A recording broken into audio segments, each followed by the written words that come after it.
दरअसल आपको बता दें 2024 लोकसभा चुनाव में 370 सीटों के लक्ष्य के मैदान में उतरी भाजपा महाराष्ट्र में इस बार चौंका सकती है। सीटों के लिहाज से महाराष्ट्र यूपी के बाद दूसरा बड़ा राज्य है।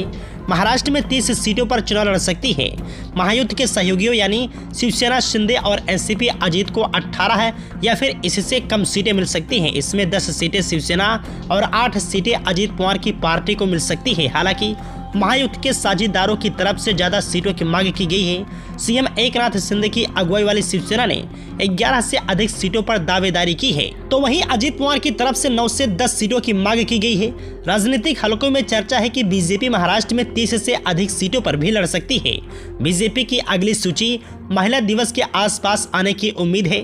पार्टी की अगली केंद्रीय चुनाव समिति की बैठक 6 मार्च को तय की गई है। सूत्रों की माने तो बीजेपी ने अभी तक मुख्यमंत्री एकनाथ शिंदे की अगुवाई वाली शिवसेना को 7 और अजीत पवार की अगुवाई वाली राष्ट्रवादी कांग्रेस पार्टी के लिए 4 सीटें छोड़ने की ऑफर किया है।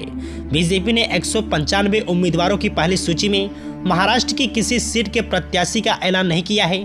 ऐसे में चर्चा है कि बीजेपी राज्य में अब तक सबसे अधिक सीटों पर चुनाव लड़ सकती है। पार्टी ने कम से कम 30 सीटों पर चुनाव लड़ने की रणनीति बनाई है। पार्टी अभी तक महाराष्ट्र में इतनी सीटों पर चुनाव नहीं लड़ी है। पिछले 5 लोकसभा चुनाव में पार्टी अधिकतम 26 सीटों पर चुनाव लड़ी है और पार्टी अधिकतम 23 सीटें भी राज्य में जीती हैं।